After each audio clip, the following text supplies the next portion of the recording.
Bienvenidos mis queridos hermanos a este nuevo tiempo de escuela dominical.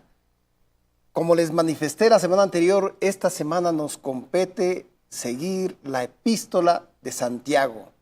Muy interesante y tan interesante que es un ser muy allegado a Jesús y eso nos da la certeza de que realmente era verdadera su carta. Esto lo vamos a ver. Santiago era el hermano menor de Jesús, pero como hermanos, como familia, tenían dudas de que Jesús fuera el Salvador, no sabían quién era Él. Pero posteriormente, ya cuando va creciendo, cuando va madurando Santiago, no solo fue su seguidor, sino que también fue un líder de la iglesia en Jerusalén y también el escritor de la epístola de Santiago. Vamos a revisar el trasfondo de este libro. Es muy importante que revisamos el trasfondo. ¿Qué hay detrás de esta escritura? ¿Cuál es el personaje? ¿Qué es lo que quiso decir? ¿Cómo lo escribió? Para poder de esta manera hacer una interpretación correcta, una interpretación adecuada de esta epístola de Santiago. En el bosquejo que vamos a ver, el trasfondo conlleva que veamos como primera parte, la autoría. Dentro de la autoría vamos a ver la perspectiva tradicional que afirma que Santiago es el autor. También veremos la historia personal de Santiago. Como segundo punto, analizaremos la audiencia original, a quién fue dirigida esta epístola en ese entonces. Y como tercer punto, veremos la ocasión, cómo se escribió, cuáles fueron las condiciones, la ubicación donde se escribió, la fecha en la que se escribió y también el propósito por el que se escribió esta epístola. Muy bien, comencemos con el trasfondo. Miren, como conversábamos hace un momento, es importante entender el contexto que rodea la escritura de Santiago. Y cuando hablamos de contexto, hablamos de los detalles que están atrás del mensaje. Por lo que estudiar el trasfondo nos va a ayudar a comprender el texto de Santiago. Como les decíamos, vamos a revisar la autoría, la ocasión y las circunstancias en las que se escribió esta epístola de Santiago. Muy bien, en cuanto a la autoría, todos sabemos que en todos los textos de los evangelios, todos fueron inspirados por el Espíritu Santo. Y el Espíritu Santo inspiró ¿a quién? A esos escritores humanos. Y al saber más sobre estos escritores humanos, nos da la facilidad de poder entender mejor lo que escribieron. Vamos a considerar dos temas principales. Primero, vamos a explorar la perspectiva tradicional que dice que Santiago, el hermano más joven de Jesús, escribió esta epístola. Y segundo, analizaremos la historia personal del autor. Miren, la autoría la vamos a dividir en estas dos partes. Primero, la perspectiva tradicional que dice que Santiago escribió esta epístola, y segundo, la historia personal de Santiago. Muy bien, en cuanto a la perspectiva tradicional, la carta de Santiago inicia con una declaración. Usted en su Biblia, en este momento, puede coger y abrirla en Santiago, capítulo 1, versículo 1, que dice lo siguiente. Mire, escuche bien y ponga atención. Santiago, siervo de Dios y del Señor Jesucristo, a las 12 tribus que están en la dispersión. Mire, así comienza este primer versículo. Entonces, en este primer versículo, en esta introducción, se identifica claramente a quién. Mire, a Santiago como autor de este texto. Él dice: Santiago, siervo de Dios. pero no dice con precisión de qué Santiago estamos hablando. Mire, en el Nuevo Testamento hay un dato interesante. Hay 5 hombres que tenían este nombre de Santiago. E incluso 2 de estos eran discípulos de Jesús. Pero solo dos podían haber tenido la autoridad suficiente dentro de la iglesia como para poder escribir una carta como esta. Solo 2 personas podemos identificar que podían haber escrito. Muy bien, el primero de ellos podríamos decir que era Santiago, el hijo de Zebedeo, que era hermano de Juan. Pero de acuerdo a Hechos en el capítulo 12:2, este Santiago, hermano de Juan, fue martirizado por Herodes Agripa I alrededor del año 44 después de Cristo. Mire, primer Santiago, hermano de Juan, que fue martirizado en el tiempo de Herodes Agripa I en el año 44 después de Cristo. Como veremos, hay información de que el libro de Santiago fue escrito después de la muerte de Herodes. Así que es muy improbable que el hijo de Zebedeo, hermano de Juan, sea el autor de esta epístola.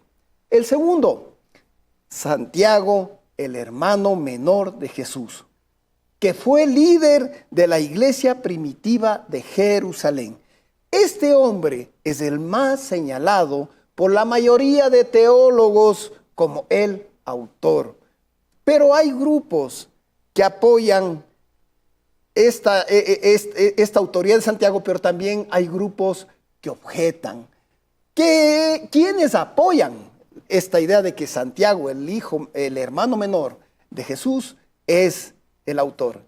En primer lugar, escuche bien, en el primer versículo, el escritor solo nos dice que es un siervo de Dios y del Señor Jesucristo.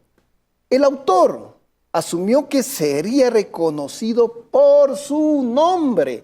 Eso ya nos dice bastante, o sea, sabían que él había escrito. Con esa autoridad, su carta tiene fuertes mandatos. Pero con esta parte del saludo inicial, es importante reconocer que es un apoyo para Santiago, el hermano de Jesús, debido a la posición que ocupaba en la iglesia primitiva de Jerusalén. Esto nos va a ampliar la idea el reverendo Michael Walker. Escuchemos en el siguiente video. Bueno, en los días de la iglesia apostólica, toda la cuestión de la autoridad era muy importante. ¿Quién tenía la autoridad para enseñar y dirigir esta nueva comunidad de seguidores de Jesucristo? Había varios escritos que estaban circulando, varias declaraciones de autoridad, y uno de los criterios que emergieron, que era muy significativo, fue el ser un testigo ocular del ministerio de Jesús. Aquellos que fueron testigos oculares de su ministerio, quienes pasaron tiempo con el Señor, fueron considerados de tener el justo reclamo de la autoridad para enseñar en la iglesia primitiva. Ahora, Santiago, el hermano de Jesús, por supuesto, fue un testigo ocular de su ministerio, pero más que eso, había sido un testigo presencial de toda su vida. Y eso jugó un rol importante tanto en la forma de la enseñanza de Santiago como en la importancia que se le dio a la carta de Santiago en la iglesia primitiva. Muy importante lo que nos dice el reverendo en esta explicación y fundamental. Mire, en segundo lugar tenemos que decir que el testimonio de la iglesia primitiva confirma esta posición sobre la autoría. Tanto la primera carta, escuche bien, de Clemente en el año 96 después de Cristo aproximadamente, como el libro que escribió Hermas, que se llama El Pastor de Hermas, alrededor del año 140 después de Cristo, se refieren a la epístola de Santiago o la citan.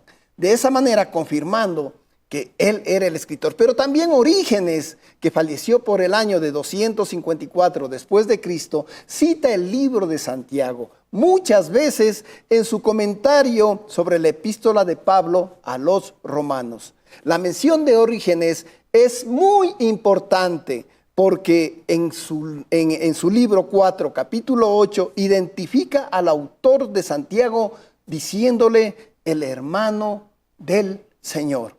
También sabemos, escuche bien, también sabemos que la iglesia de Oriente y la de Occidente reconocieron esta carta como el trabajo del hermano de Jesús.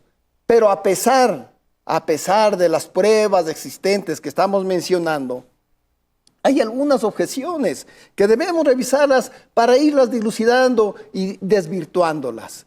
Muy bien, ¿quiénes objetaban? Los críticos sugieren que hay dos grupos.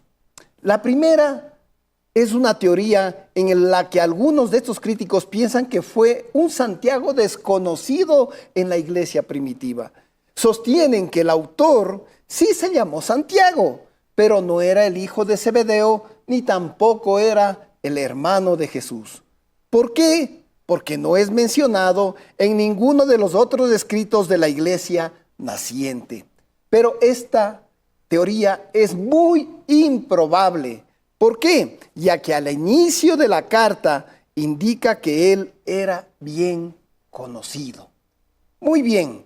La segunda teoría, que no apoya esta idea de que Santiago es el autor, habla de eso de dar a alguien la autoría sin que le corresponda. Y se refiere justamente a esto a una práctica de asignar un trabajo escrito a alguien que no es el real autor.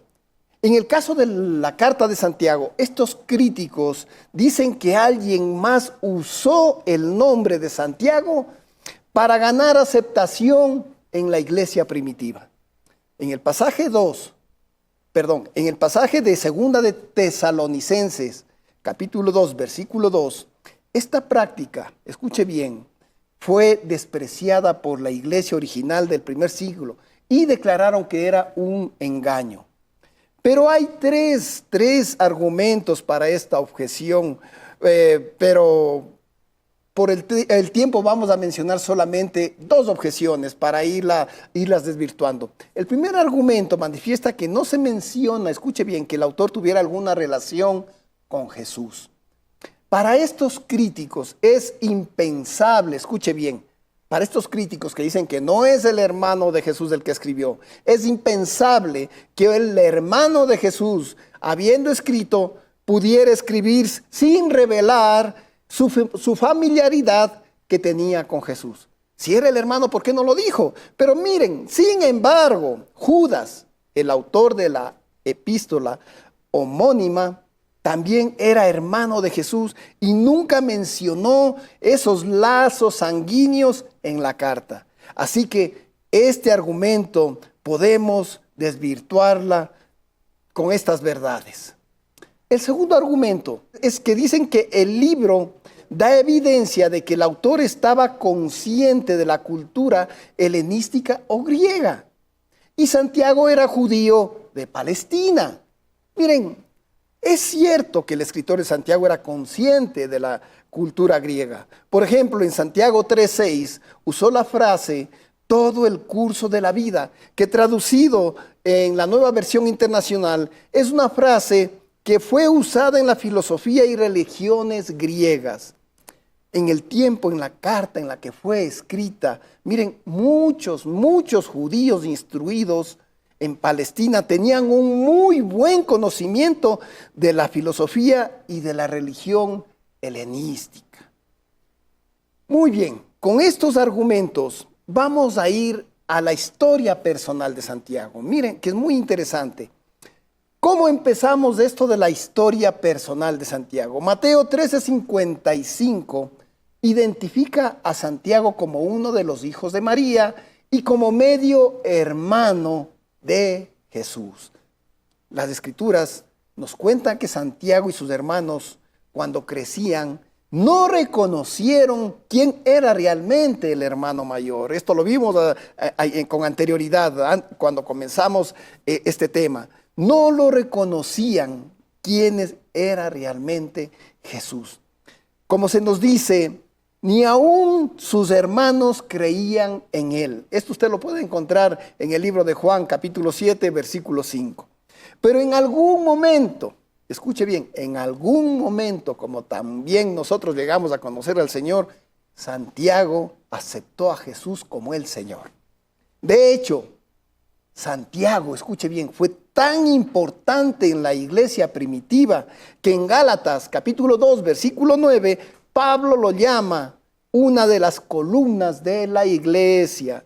Y en Primera de Corintios 15:7 se relata que Jesús se le apareció a Santiago después de su resurrección. La posición de autoridad de Santiago está bien documentada en el Nuevo Testamento. Escuche bien, la posición de autoridad de Santiago está bien documentada en el Nuevo Testamento. Aparece 3 veces en el libro de Hechos como el líder de la iglesia de Jerusalén. En el capítulo 15 lo vemos como el portavoz del concilio apostólico. Aún los no cristianos, escuche bien, sabían cuán importante era Santiago en la iglesia primitiva. Uno de los relatos de la violenta muerte de Santiago en el año 62 después de Cristo viene del historiador judío Josefo. Leamos lo que escribe en la obra Antigüedades de los Judíos, en el libro 20, capítulo 9, sección 1, que fue escrito en el año 93 después de Cristo. Mire, Josefo describe la muerte de Santiago y dice lo siguiente: Anán reunió al Sanedrín, llamó a juicio al hermano de Jesús, que se llama Cristo. Su nombre era Jacobo. Jacobo traducido también es Santiago. Y con él hizo comparecer a varios otros. Los acusó de ser infractores de la ley y los condenó a ser apedreados. Qué interesante. Mire, un historiador judío estaba detallando que Santiago era el hermano menor de Jesús. Ahora, Santiago tuvo un compromiso inquebrantable con Jesús, como el Cristo en su vida adulta. Mire, qué compromiso tan grande que tenía Santiago con Jesús, pero ya cuando fue adulto Santiago. En el capítulo 23, Eusebio, en su historia eclesiástica, en el libro 2, cita al historiador cristiano Egésipo. Y él dice, Santiago fue un testigo verdadero para los judíos y griegos de que Jesús es el Cristo. Qué interesante, miren, fundamentos fuertes que afirman que Santiago era el hermano menor de Jesús dentro de la historia personal. Por eso, luego de haber considerado este trasfondo de la epístola de Santiago, vamos a descubrir cuál era la audiencia original a la que estaba dirigida esta carta. Porque es fundamental que comprendamos esto. Muy bien, hablemos de la audiencia original. Y resulta que identificar la audiencia original es importante, vuelvo a resaltar, ya que sabremos quiénes eran los lectores originales y conoceremos en qué circunstancias se encontraban ellos o enfrentaban en ese momento, en esa parte de la historia. ¿Qué estaban viviendo, en pocas palabras, en esa realidad de la historia? Muy bien, comencemos diciendo lo siguiente. Vimos anteriormente que Santiago identifica a sus lectores como las 12 tribus que están en la dispersión. Si usted va a su Biblia y la abre en Santiago capítulo 1, versículo 1, usted va a encontrar esto, que estaba dirigido a las 12 tribus que estaban en la dispersión. Esto parece ser una referencia a los judíos que vivían fuera de Jerusalén. Y más adelante, Santiago se dirige a su audiencia, escuche bien, como hermanos míos, que vuestra fe en nuestro glorioso Señor Jesucristo. Mire, así se refiere, hermanos míos, que vuestra fe en nuestro glorioso Señor Jesucristo. Esto usted lo lee en Santiago 2.1. Miren, ambos versículos, el primero que está hablando de las 12 tribus que están fuera, y el segundo que habla de hermanos míos, nos indican que la audiencia de Santiago estaba formada por judíos cristianos que vivían fuera de Palestina. Pero en varias ocasiones Santiago hace algo interesante. Se dirige afectuosamente a su audiencia como hermanos, como lo dije en Santiago capítulo 2, versículo 1. La pregunta es, ¿cómo es que Santiago viviendo en Jerusalén, hablaba a su audiencia de esa manera.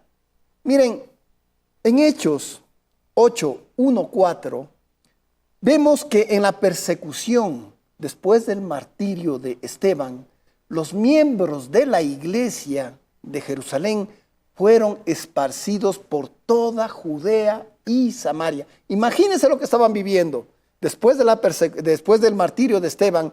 Miren, los miembros de la iglesia fueron esparcidos por toda Judea y Samaria. Miren, es posible que Santiago, siendo líder de la iglesia de Jerusalén, escribiera a la audiencia de las 12 tribus que se encontraban dispersas. El vocabulario que Santiago usó nos dice que su audiencia fueron judíos seguidores de Jesús. Y cuando decimos judíos seguidores de Jesús, podemos hablar de judíos cristianos y también de los gentiles cristianos. Por ejemplo, Santiago 2:2 escogió la palabra sinagoga para describir las reuniones de su audiencia. Esta palabra era una manera típica de referirse a las reuniones judías. Todos conocemos en la actualidad a lo que la palabra sinagoga, ¿no? Y Santiago posiblemente utilizaba para referirse justamente a esas reuniones judías. En el capítulo 5, versículo 4, Santiago emplea la frase Curios Sabaoth, es decir, el Señor Todopoderoso. Frase común de los judíos para el Dios de Israel en el Antiguo Testamento. Este tipo de lenguaje tiene mucho más sentido si la audiencia, como decíamos, obviamente tenía raíces judías sólidas. Pero para el efecto, amplifiquemos esto lo que les acabo de decir con el video del doctor Scott Reed. Conocer el trasfondo de la audiencia de la Epístola de Santiago es extremadamente importante porque nos ayuda a establecer el cómo entender el mensaje que él está tratando de expresar a su audiencia. Esta audiencia es una comunidad judía, portadores de una larga tradición del Torá de Moisés, el mensaje de los profetas y los escritos. Santiago se basa en esta rica tradición cuando habla con ellos acerca de la vida de fe, la vida sabia, y ellos necesitan entender cómo aplicarlo a sus propias vidas a la luz de la resurrección de Jesucristo.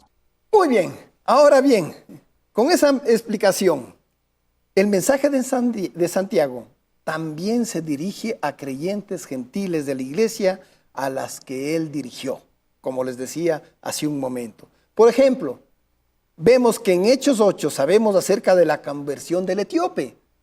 El etíope era un gentil, mire, y también estaba dirigido para él. Y según aprendemos de Hechos 10, había muchos gentiles temerosos de Dios, convertidos al judaísmo, que asistían ¿a dónde? A las sinagogas. Miren, qué importante lo que acabamos de ver. Miren, no solamente estaba enfocado Santiago en los judíos cristianos, también estaba enfocado en aquellos gentiles que habían aceptado al Señor. Por eso, una vez que hemos visto esto, el trasfondo de la Epístola de Santiago, considerando su autoría y su audiencia original, vamos a examinar la ocasión y las circunstancias de la Escritura. Pero eso lo vamos a ver en la próxima sesión en la siguiente semana. Mientras tanto, revisemos algo importante, lo que acabamos de analizar hasta este momento. Como vimos, primero, en este trasfondo analizamos la autoría. Segundo, revisamos la historia personal de Santiago.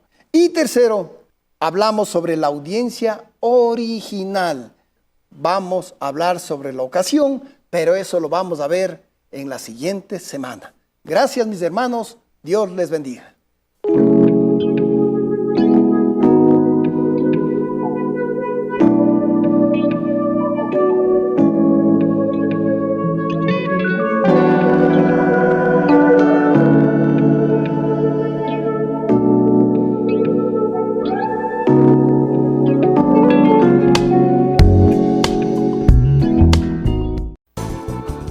Exaltemos y alabemos el nombre de Dios, proclamando que venga tu reino.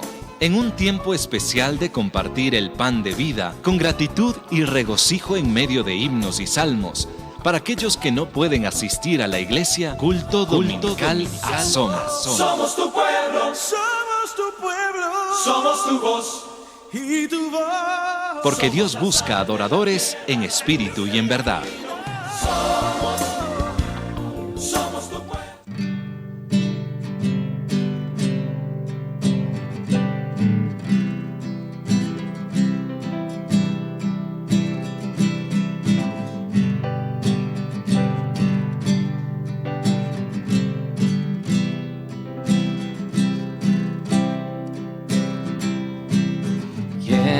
Vive el fuego de 1000 soles con poder, que en los cielos arden, nadie como Él, nuestro Dios.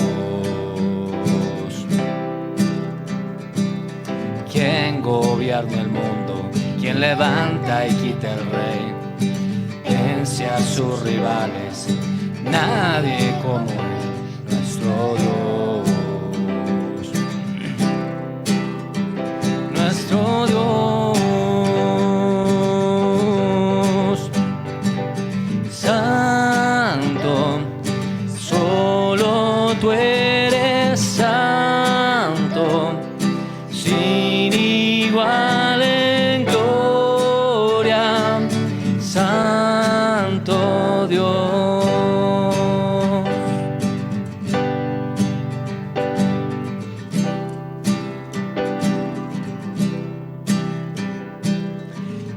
Bajó a salvarnos, detractores de su ley, en su amor nos llama, nadie como Él, nuestro Dios.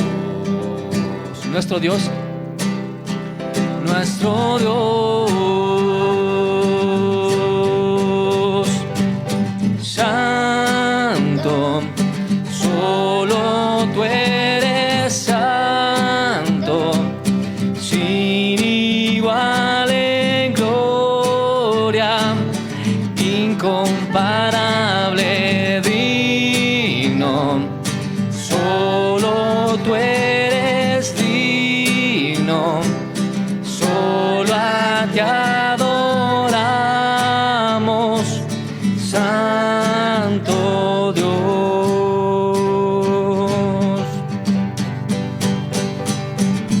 Al que en el trono está, el que era y pronto vendrá, y al Cordero inmolado, gloria. Al que en el trono está, el que era y pronto vendrá, y al Cordero inmolado, gloria. Al que en el trono está, el que era y pronto vendrá, y al Cordero inmolado, gloria. Santo, solo tú eres santo, sin igual en gloria, incomparable, digno, solo tú eres digno, solo a ti adoramos, santo Dios.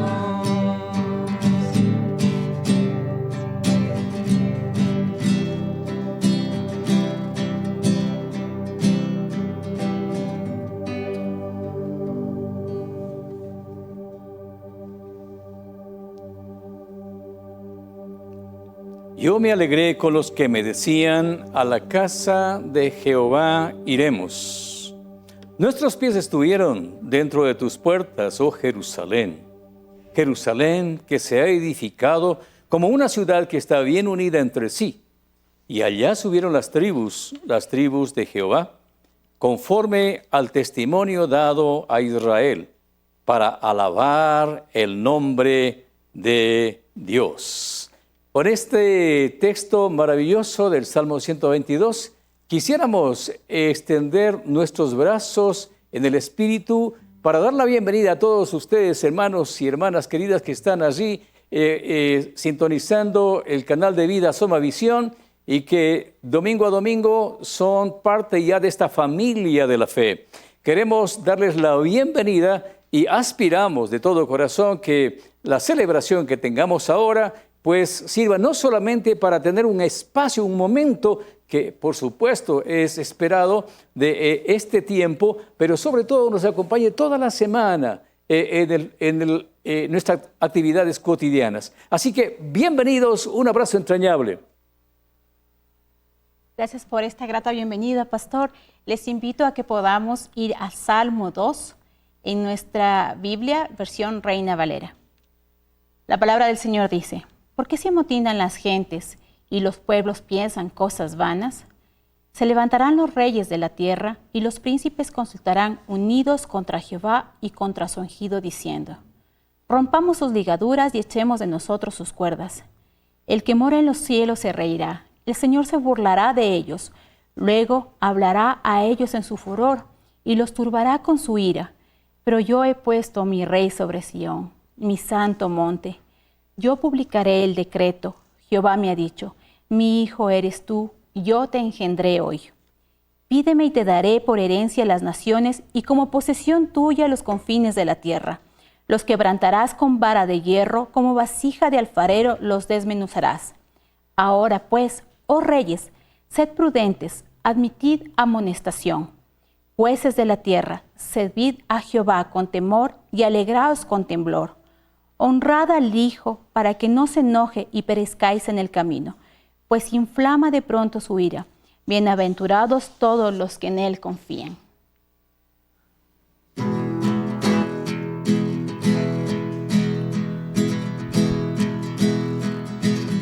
Por encima del sol hay una vista real. De allí la vida se puede ver como es en verdad. Una visión celestial de todo lo terrenal.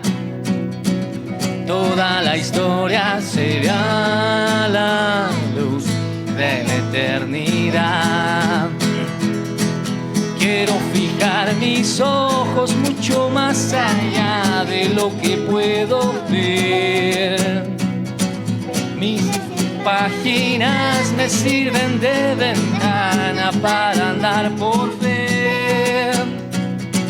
Mi Dios está en su trono y lo gobierna todo. Puedo yo confiar, pues soberano es Él. Pueden subir las aguas, firme está mi alma cuando puedo ver. Por encima del sol se puede ver redención. Todo lo viejo cambiando por una nueva creación. La más profunda aflicción luego se vuelve una nueva canción. Cuando yo puedo desde yo ver en la gloria de Dios. Quiero fijar mis ojos mucho más allá de lo que puedo ver.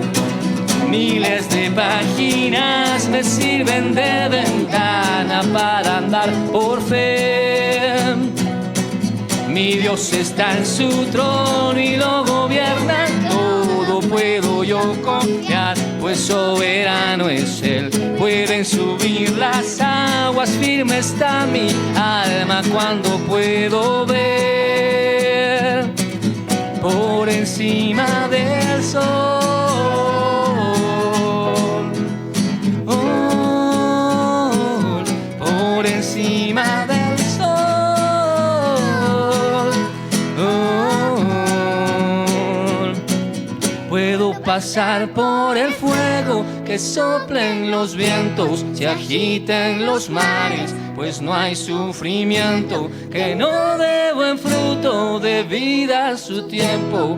Mientras yo espero, puedo pasar por el fuego, que soplen los vientos, se agiten los mares, pues no hay sufrimiento que no dé buen fruto fruto de vida a su tiempo. Mientras yo espero, mis ojos están por encima del sol. Oh, por encima del sol. Oh, quiero fijar mis ojos mucho más allá de lo que puedo ver. Miles de páginas me sirven de ventana para andar por fe.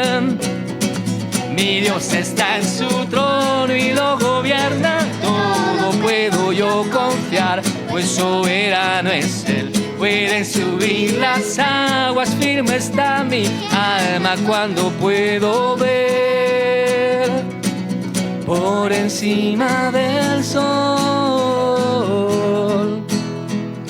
Oh, por encima del sol. Oh, por encima del sol.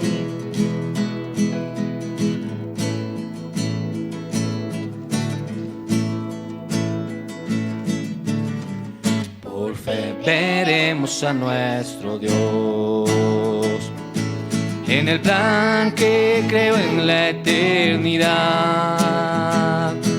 en la vida de los fieles que llamo a vivir por fe y no por ver.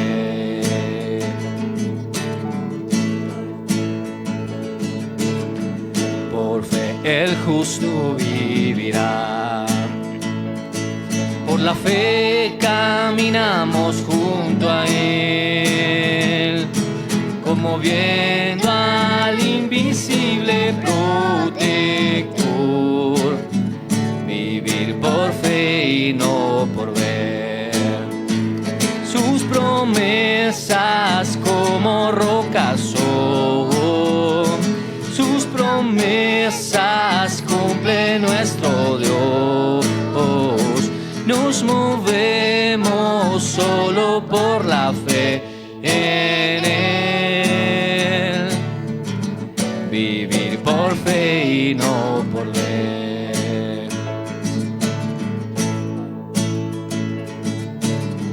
Por fe profetas hablaron fiel. Por la fe proclamaron la verdad. El Mesías prometido en Edén, el que la muerte venció en la cruz. Sus promesas como rocas son. Sus promesas cumple nuestro Dios. Nos movemos solo por la fe en Él. Vivir por fe y no por ver.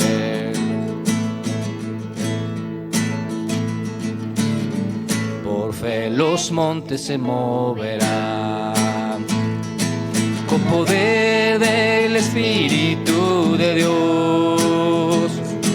Y las huestes del infierno no podrán callar la obra de nuestro Dios. Sus promesas como rocas son. Sus promesas cumple nuestro Dios. Nos movemos solo por la fe en Él. Vivir por fe y no por ver. Sus promesas como rocas son. Sus promesas cumple nuestro Dios. Nos movemos solo por la fe en Él. Vivir por fe y no por ver. Vivir por fe y no por ver. Vivir por fe y no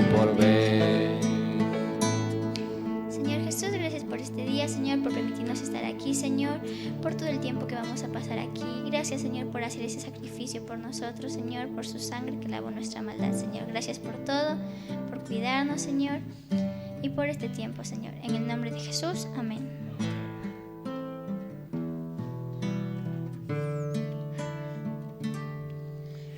El misterio de la cruz no puedo comprender, la angustia que llegó a sufrir. El perfecto Dios su Hijo entregó, la copa amarga Él bebió por mí. Su sangre mi maldad lavó. Gracias, Cristo, fue satisfecha la ira de Dios. Gracias, Cristo, tu enemigo fui y hoy me siento a tu mesa. Gracias, Cristo.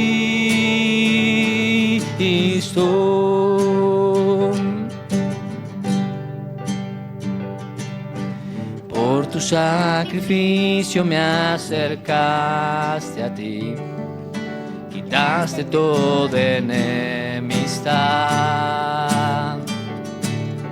Tu gloriosa gracia derramaste en mí, tu misericordia es igual.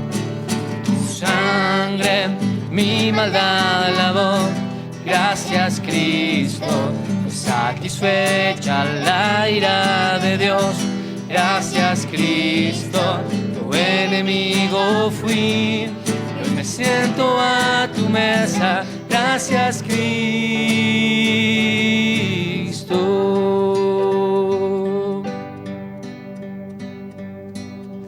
Amante de mi ser, quiero vivir por ti. Amante de mi ser, quiero vivir por ti. Tu sangre mi maldad lavó. Gracias, Cristo, fue satisfecha la ira de Dios. Gracias, Cristo, tu sangre mi maldad lavó. Gracias, Cristo, fue satisfecha la ira de Dios. Gracias, Cristo, tu enemigo fui y hoy me siento a tu mesa. Gracias, Cristo.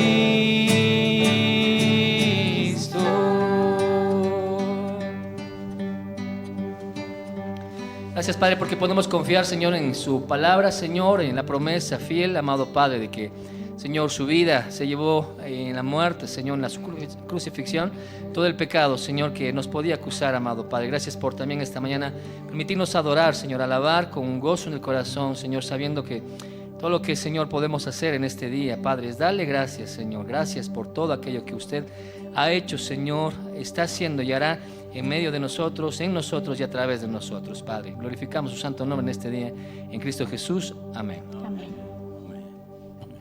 En Marcos capítulo 16, versículo 15 dice: y les dijo, id por todo el mundo y predicad el evangelio a toda criatura. Les invitamos a tener una oración para nuestras ofrendas y los ofrendantes. Bendito Padre Celestial, le damos las gracias por este día maravilloso. Gracias, precioso Dios, por poner en el corazón de cada persona el ofrendar, para que su obra continúe siendo, floreciendo, amado Señor, para que cada semilla que sea sembrada pueda dar fruto a 1,000 por uno. Gracias, amado Padre Celestial, por el corazón de las personas, por su bondad para con ellos. Gracias por la provisión que permite que ellas puedan dar a su vez para cumplir su misión, para cumplir este mandato, Señor, que nos ha sido dado de ir y predicar el evangelio a toda criatura. Precioso y maravilloso Dios, le damos las gracias por este tiempo y le pedimos que tenga la bondad de seguir sustentando a este canal, Señor, que está cumpliendo con su propósito. En su nombre oramos, Señor Jesucristo. Amén. Les invitamos por favor a poder ir en el libro de Lucas a ver un video, Lucas 2, del 1 al 10 del Evangelio.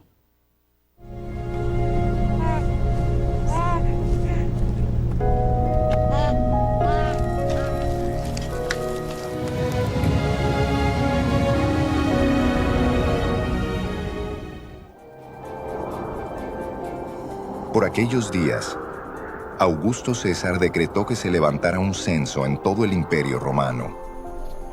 Este primer censo se efectuó cuando Cirenio gobernaba en Siria. Así que iban todos a inscribirse, cada cual a su propio pueblo. También José, que era descendiente del rey David, subió de Nazaret, ciudad de Galilea, a Judea. Fue a Belén, la ciudad de David, para inscribirse junto con María, su esposa.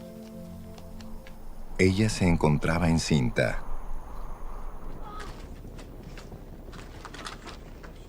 Y mientras estaban allí, se le cumplió el tiempo.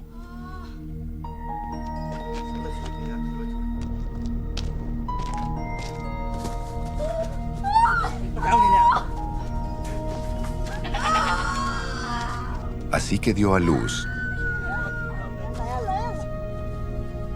a su hijo primogénito.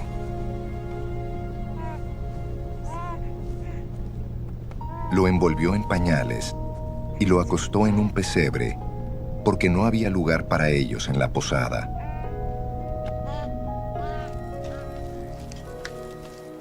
En esa misma región había unos pastores que pasaban la noche en el campo, turnándose para cuidar sus rebaños. Sucedió que un ángel del Señor se les apareció. La gloria del Señor los envolvió en su luz y se llenaron de temor. Pero el ángel les dijo: no tengan miedo. Miren que les traigo buenas noticias que serán motivo de mucha alegría para todo el pueblo. Hoy les ha nacido en la ciudad de David un Salvador, que es Cristo el Señor. Esto les servirá de señal. Encontrarán a un niño envuelto en pañales y acostado en un pesebre.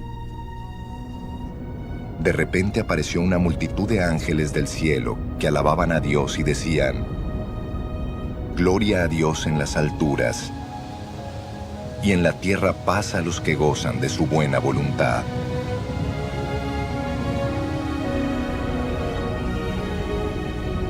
Cuando los ángeles se fueron al cielo, los pastores se dijeron unos a otros: vamos a Belén a ver esto que ha pasado y que el Señor nos ha dado a conocer. Así que fueron deprisa y encontraron a María y a José y al niño, que estaba acostado en el pesebre. Cuando vieron al niño, contaron lo que les habían dicho acerca de él. Y cuantos lo oyeron se asombraron de lo que los pastores decían. María, por su parte, guardaba todas estas cosas en su corazón y meditaba acerca de ellas. Los pastores regresaron glorificando y alabando a Dios por lo que habían visto y oído, pues todo sucedió tal como se les había dicho.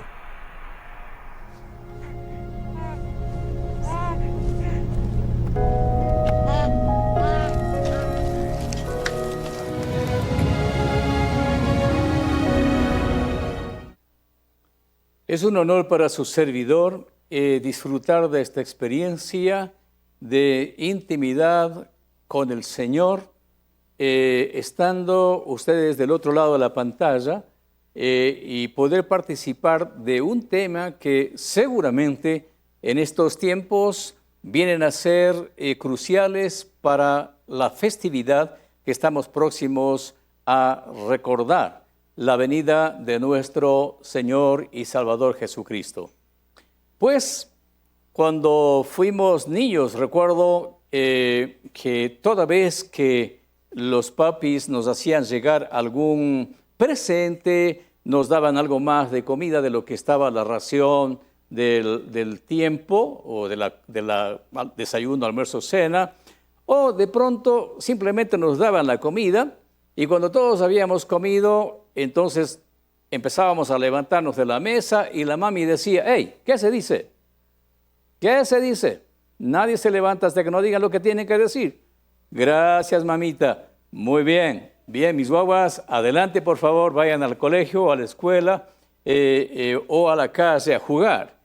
Bueno, pues, esta era una experiencia de cuando nosotros todavía estábamos, yo diría, con una niñez de 5, 6, 8, 10 años, pero ya con el tiempo, esto empezó a ser una práctica diaria, al punto que si íbamos al colegio y algo decían los profesores, terminábamos nosotros diciendo gracias. No sé si era un tema de todas las familias, pero por lo menos en mí hay una especie de siempre respuesta que está en la punta de la lengua para decir gracias, gracias. Y claro, cuando pues uno hacía alguna actividad y cuando las personas se sentían con el deseo de corresponder una actividad en favor de alguien, decían, gracias, Milton. Y entonces aprendimos de mamá a decir, de nada, señora, de nada, ¿verdad, no? Esta es una dinámica interesante que ha servido mucho para mantener una relación saludable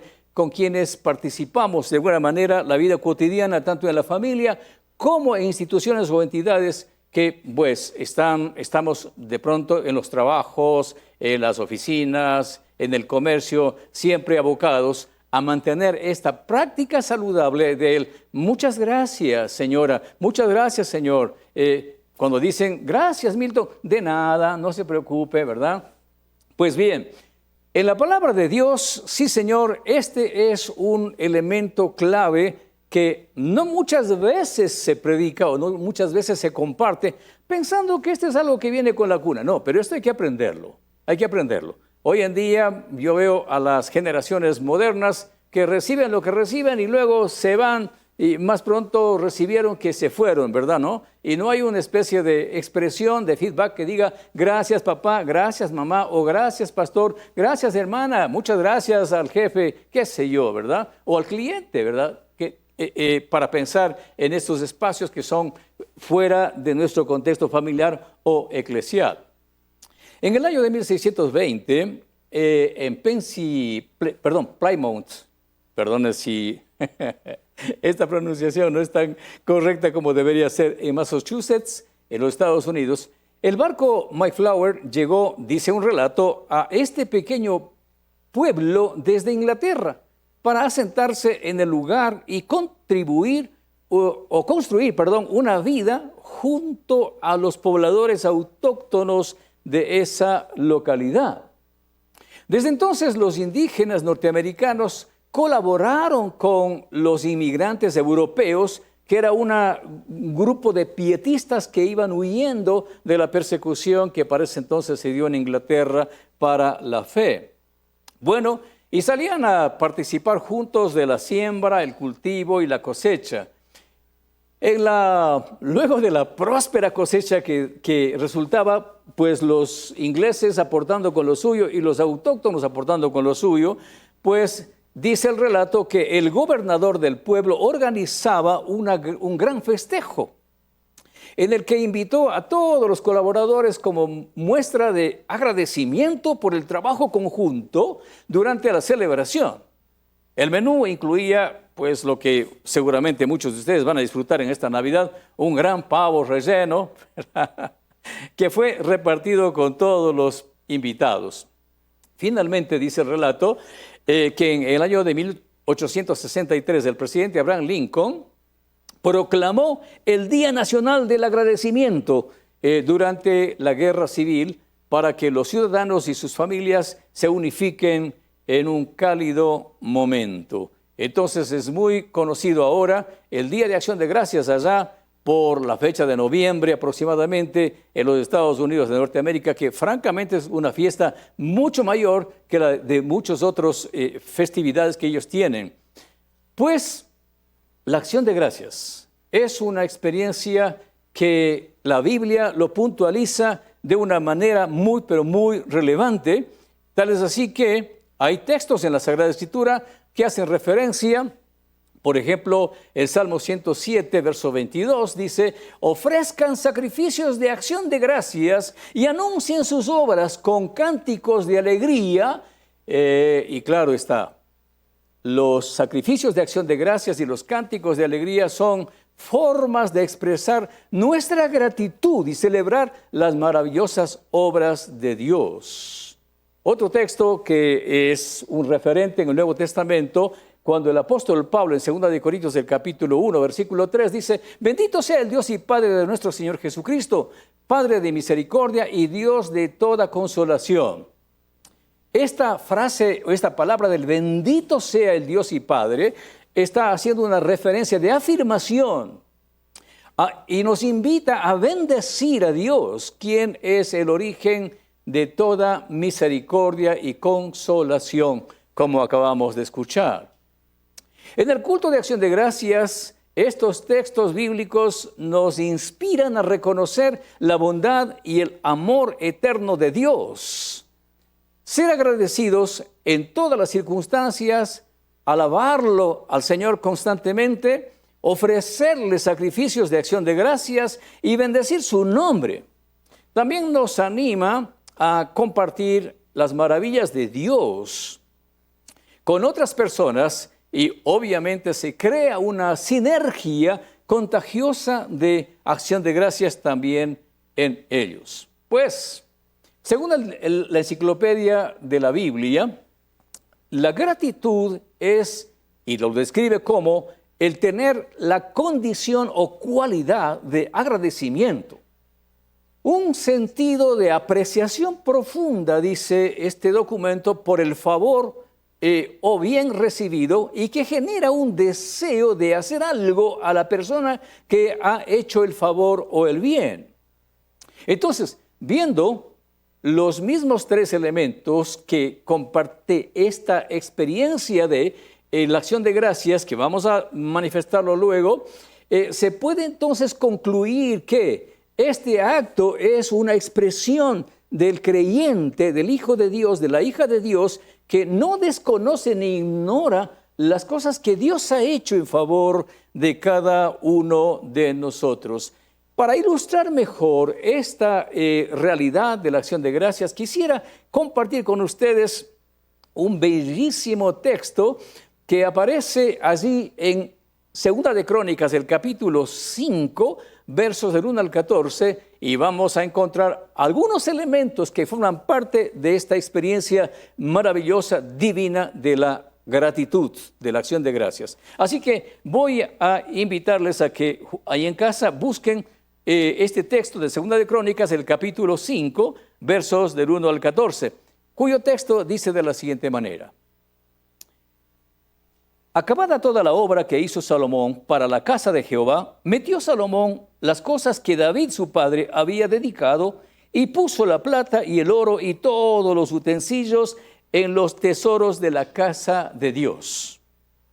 Entonces Salomón reunió en Jerusalén a los ancianos de Israel y a todos los príncipes de las tribus, los jefes de las familias de los hijos de Israel, para que trajesen el arca del pacto de Jehová de la ciudad de David, que es Sión, y se congregaron con el rey todos los varones de Israel para la fiesta solemne del mes séptimo. Vinieron pues todos los ancianos de Israel y los levitas tomaron el arca y llevaron el arca y el tabernáculo de reunión y todos los utensilios del santuario que estaban en el tabernáculo. Los sacerdotes y los levitas los llevaron.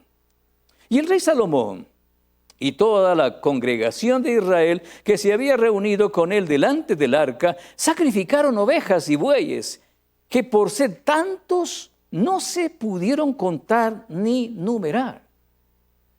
Y los sacerdotes metieron el arca del pacto de Jehová en su lugar, en el santuario de la casa, en el lugar santísimo, bajo las alas de los querubines, pues los querubines extendían sus alas sobre el lugar del arca, y los querubines cubrían por encima así el arca como sus barras.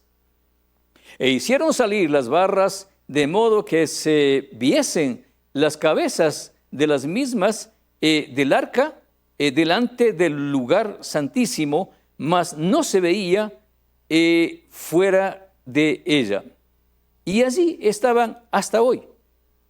El texto continúa diciendo, el verso 10, en el arca no había más que las 2 tablas que Moisés había puesto en Horeb, con las cuales Jehová había hecho pacto con los hijos de Israel cuando salieron de Egipto. Y cuando los sacerdotes salieron del santuario, porque todos los sacerdotes que se hallaron habían sido santificados, y no guardaban sus turnos, y los levitas, cantores, todos los de Asaf, los de Emán y los de Jedutum, juntamente con sus hijos y hermanos, vestidos de lino fino, estaban con címbalos, salterios y arpas al oriente del altar. Y con ellos 120 sacerdotes que tocaban trompetas. Cuando sonaban, pues, las trompetas y cantaban todos a una para alabar y dar gracias a Jehová. Para alabar y dar gracias a Jehová. Y a medida que alzaban la voz con trompetas y címbalos y otros instrumentos de música y alababan a Jehová diciendo, porque Él es bueno, porque su misericordia es para siempre. Entonces la casa se llenó de una nube, la casa de Jehová. Y no podían los sacerdotes estar allí para ministrar por causa de la nube, porque la gloria de Jehová había llenado la casa de Dios. Dios nuestro Señor añada bendiciones a su pueblo a través de su palabra, pues, y permítanos entonces ir en pos de estos textos donde uno puede encontrar el lenguaje de gratitud como una asignación que la Biblia aparta para dirigirnos a Dios, que es el que ha hecho todo por nosotros, y las canciones lo dijeron y el texto bíblico lo refirió también. Así que vamos a ir un poquitito por estos senderos. Por ejemplo, en el Salmo número 100, verso 4, dice el texto, entrar por sus puertas con acción de gracias, por sus atrios con alabanzas. Al adorar a Dios con gratitud, reconocemos su bondad y misericordia hacia nosotros. En Efesios del capítulo 5, verso 20, Pablo exhorta a dar siempre gracias a Dios por todo, al Dios y Padre, en el nombre de nuestro Señor Jesucristo. Él nos muestra que la gratitud debe ser una actitud constante en nuestras vidas. Al expresar gratitud, reconocemos que todo lo que tenemos proviene de Dios y dependemos de su gracia y su provisión constante. Finalmente, un texto propuesto en 1 Tesalonicenses, el capítulo 5, versículo 18, dice la palabra de Dios, dad gracias en todo, porque esta es la voluntad de Dios para con vosotros en Cristo Jesús. Aquí nos enseña que la voluntad de Dios es que seamos agradecidos en todas las circunstancias, incluso en medio de las pruebas y dificultades. Reconocer que Dios tiene un propósito mayor en todas las circunstancias es clave para la vida de una discípula y de un discípulo. Ahora bien, hay un texto que ha sido propuesto como el tema de nuestra propuesta de mensaje.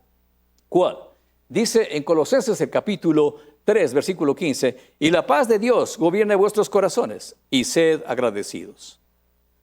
Este texto, que aparentemente no dice mucho, dice tanto en cuanto a esta dinámica de la gratitud. ¿Por qué?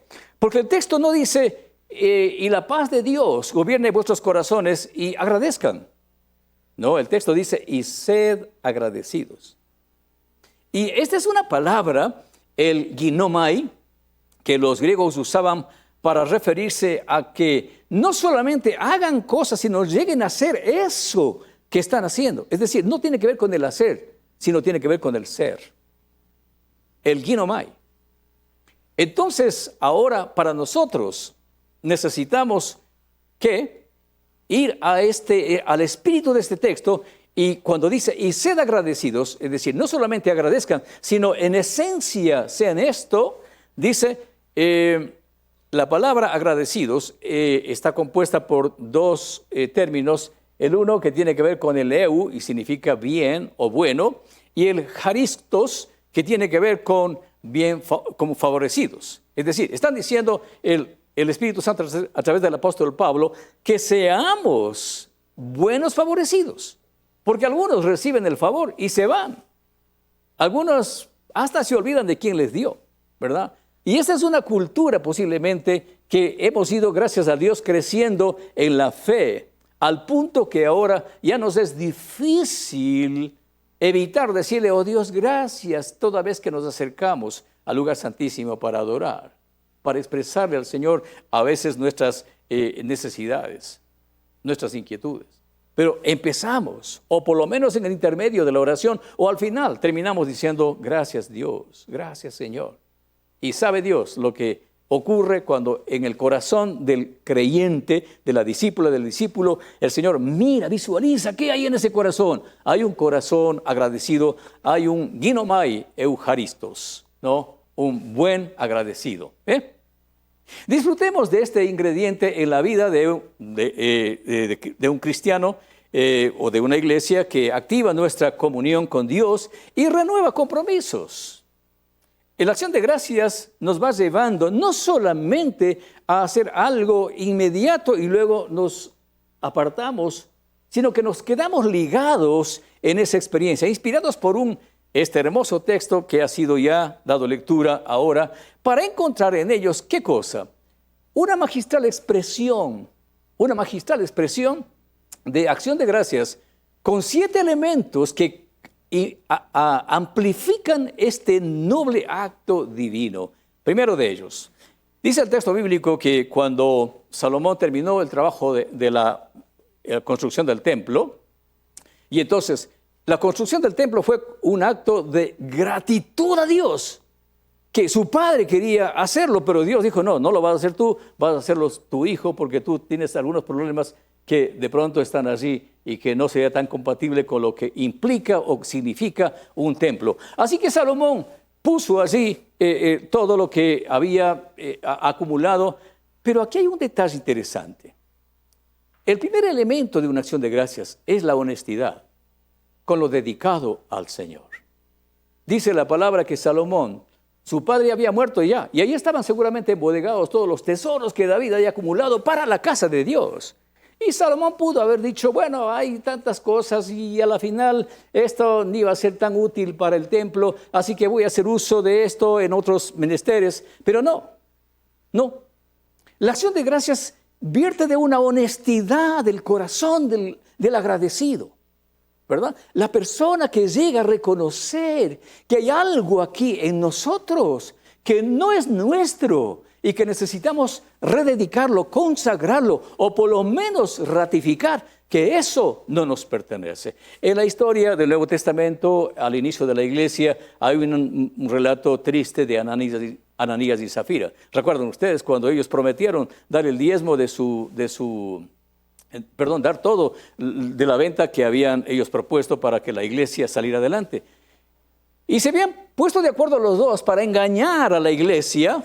Y cuando el apóstol Pedro discierne del Espíritu Santo de Dios lo que estaba pasando con ellos dos, dice la palabra de Dios que fueron reprendidos con la muerte. Esta es una dinámica que nos debe enseñar a nosotros para que aquello que ha sido dedicado a Dios, no nos quedemos con ello, lo entreguemos. Aunque hayan sido personas que ya no están delante de nosotros, que ya no cuentan entre la familia o entre la iglesia. Sin embargo, respetemos lo que fue consagrado para Dios y entreguémoslo, que esa es una acción de gracias, la honestidad con lo dedicado al Señor. En Eclesiastés del capítulo 5, versículos 4 y 7, dice la palabra de Dios, cuando a Dios haces promesas, no tardes en cumplirla, porque Él no se complace con los insensatos, cumple lo que prometes.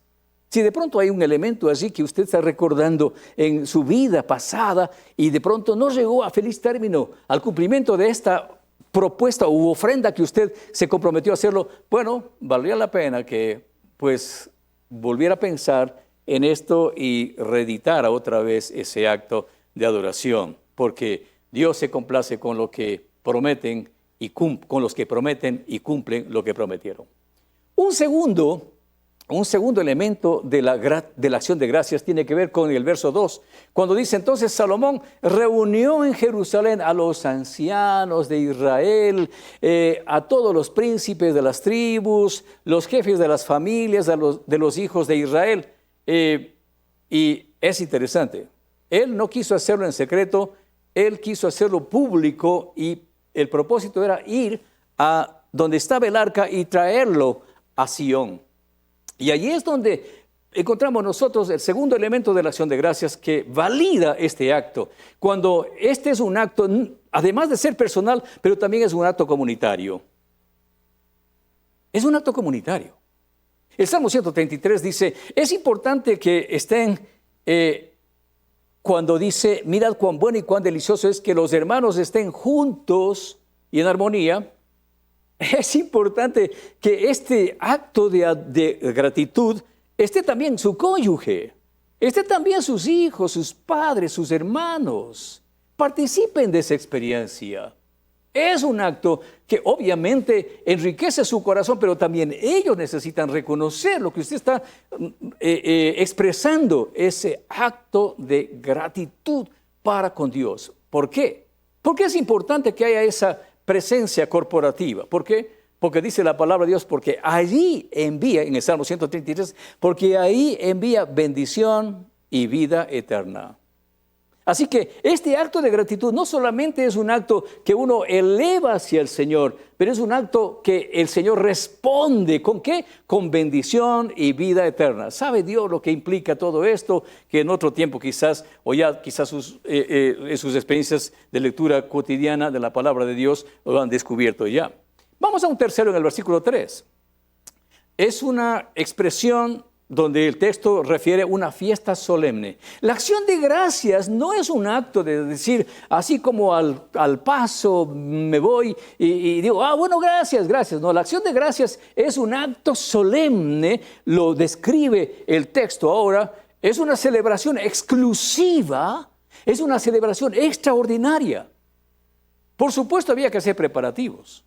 Y para traer el arca se hizo un gran templo, un hermoso templo. ¡Qué preparativos! Que tomó muchos años en la construcción. Pero la idea era agradecerle al Señor y poner a las órdenes del Señor ese techo hecho con muchas cosas formidables, fabulosas para la época, ¿no es cierto? Y entonces no había distracciones, no habían otros negocios. Esto era lo que se proponía este hombre que propuso este acto de gratitud al pueblo para ofrecérselo al Señor.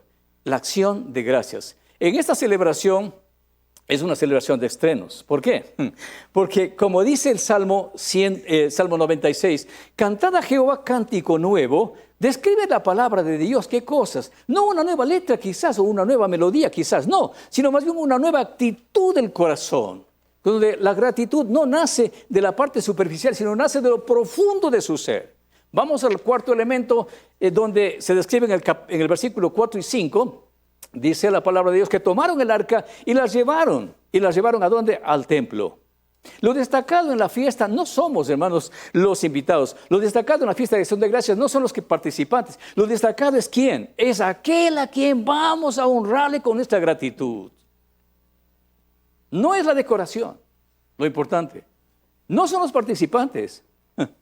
El siguiente verso, el verso 10, nos va a mostrar qué cosa. ¿Qué es lo importante en la acción de gracias? En el arca, dice, no había sino las 2 tablas de la ley que Moisés había puesto en Horeb. Ahora, esta es una dinámica simbológica, ¿no verdad? La dinámica donde la vara de Aarón, que era lo que estaba así colocada en el tiempo del desierto, y también el maná, eran 2 expresiones culturales para que el pueblo recordara. Pero ahora, eran instrumentales transitorios, pero ahora solamente y únicamente estaba las tablas de la ley. ¿Qué significa esto? Toda simbología, la vara de Aarón, la historia del maná, lo cultural, etcétera, eran instrumentales y transitorios, pero no el objeto de culto. El objeto de culto era la palabra de Dios. Vamos al quinto. Bueno, dice en el versículo 6 que había tantos sacrificios que no podían contarlos. ¿Qué significa eso?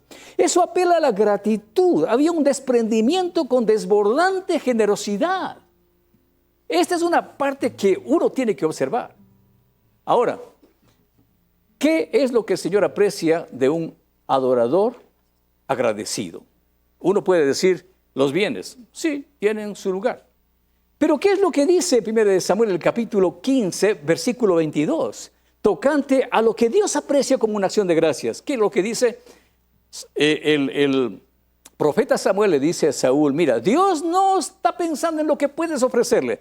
Dios está pensando en tu obediencia, en tu obediencia. Un acto de acción de gracias es la obediencia al Señor por las cosas que Él nos está llamando a hacer. En Miqueas, el capítulo 6, versículos del 6 al 8, ya ustedes recordarán este texto maravilloso, donde la pregunta del profeta, que el pueblo sería, ¿con qué me presentaré delante de Dios? Con aceites, con animales, con cantidad de cosas, cuantiosas cosas. Y Él dice, no, hombre, Él te ha declarado lo que espera de ti. ¿Qué espera el Señor de nosotros?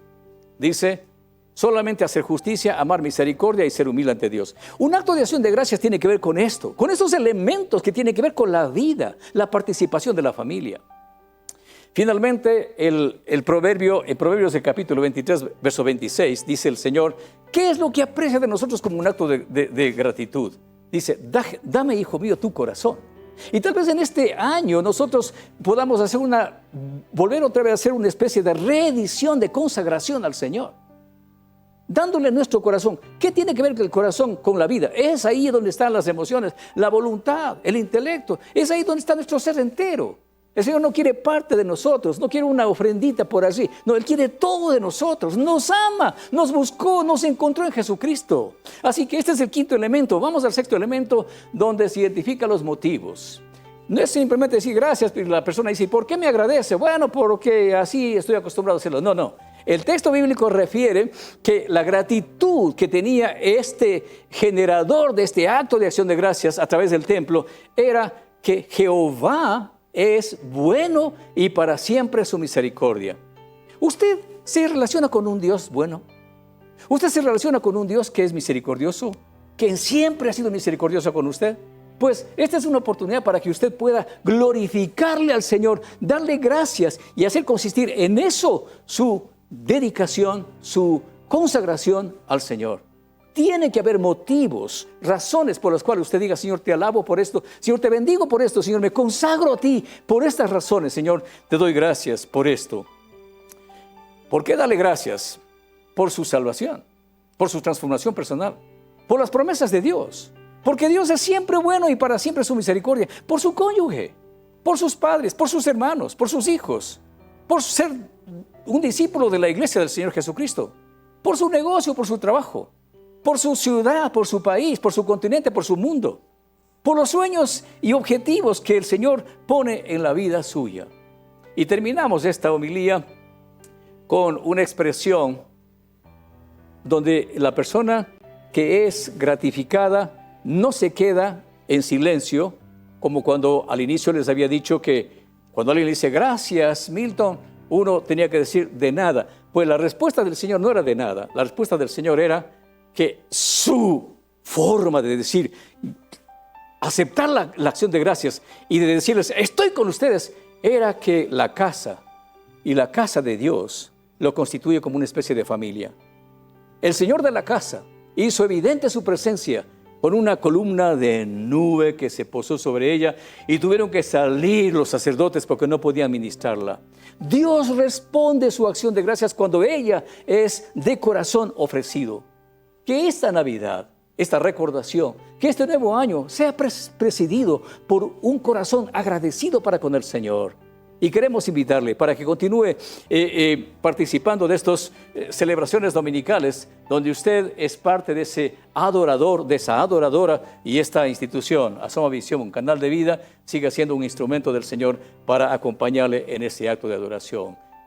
Que Dios nuestro Señor les bendiga y recuerden estos 7 elementos claves para una expresión de acción de gracias que es sin duda de agrado de nuestro Dios. Que el Señor les bendiga. Edificando familias saludables con el poder de la palabra de Dios para alcanzar a la comunidad.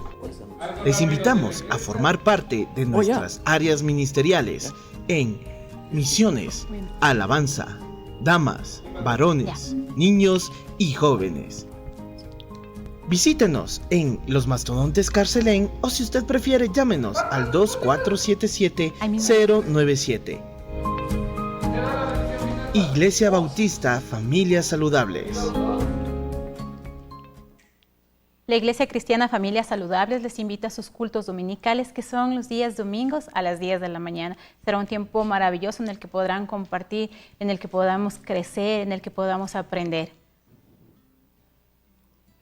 Queremos en esta hora decirles lo que el Señor le diría a Moisés, que pondría en Aarón la bendición que el Señor quería hacer llegar a cada ciudadano de Israel.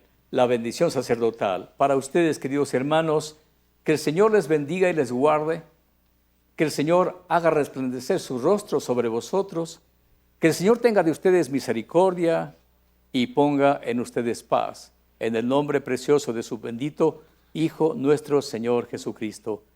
Y todos con un rotundo amén, mandamos un abrazo entrañable.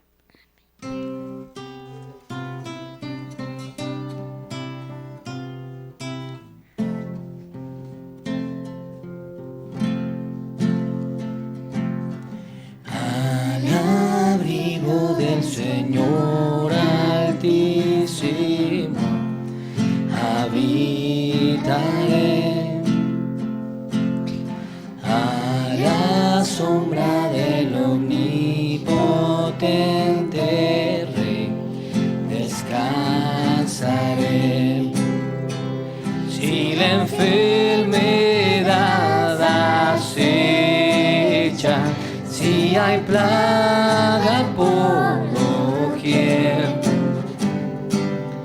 firme en sus promesas estaré, en Jesús me esconderé, en ti confío, Dios poderoso,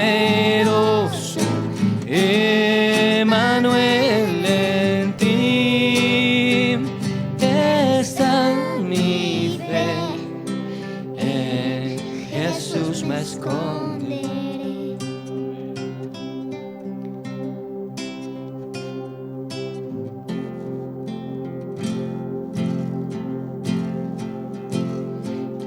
A la voz del Salvador, sus ángeles me cuidarán.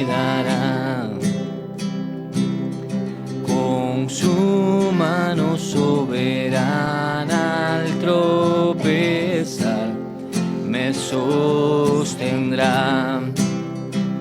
En sus alas de refugio mis temores rendiré.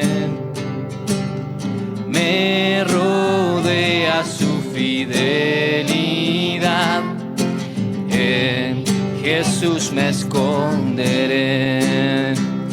En ti confío, Dios poderoso, Emmanuel, en ti está mi fe, en Jesús me esconderé.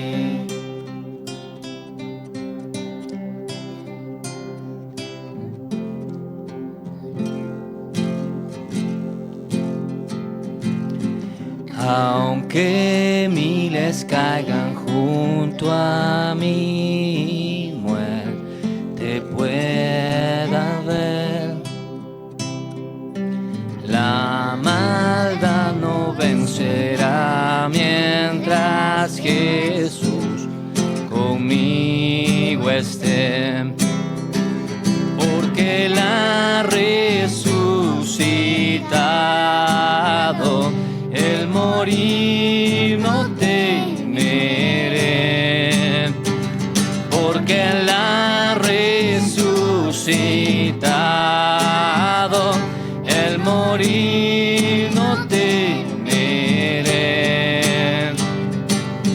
Mientras viva y por la eternidad, en Jesús me esconderé. En ti confío, Dios poderoso, Emmanuel, en ti está mi fe. En Jesús me esconderé, en ti confío, Dios poderoso, Emmanuel, en ti está mi fe. En Jesús me esconderé. Juntos exaltemos y alabemos el nombre de Dios, proclamando que venga tu reino. En un tiempo especial de compartir el pan de vida, con gratitud y regocijo en medio de himnos y salmos, para aquellos que no pueden asistir a la iglesia, culto dominical asoma. Somos tu pueblo, somos tu pueblo, somos tu voz y tu voz. Porque Dios busca adoradores en espíritu y en verdad. Somos tu pueblo.